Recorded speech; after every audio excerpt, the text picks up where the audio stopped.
काढत नाही. या पुढचा प्रवास इथे या गोंधळात नको.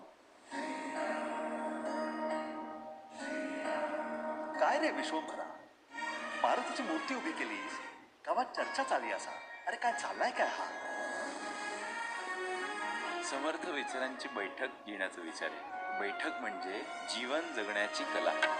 मुखी नाम आणि सदा अंतरी राम राहो, कृतीतूनही राम राहो, मती राम हो,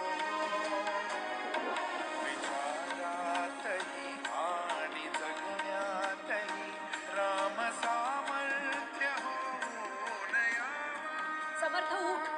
रोज रोज तेच काय करायचंय? बैठक, पूजा, प्रार्थना, मला नाही आवडत हे सगळं. तुमच्या संस्कारांचंच ओझं झालंय. बाहेरची दुनिया तुमच्या संस्कारांवर नाही चालत. आपण सांगत राहू पण अट्टाहास नको. भक्ती कधीही सक्तीने फुलत नाही.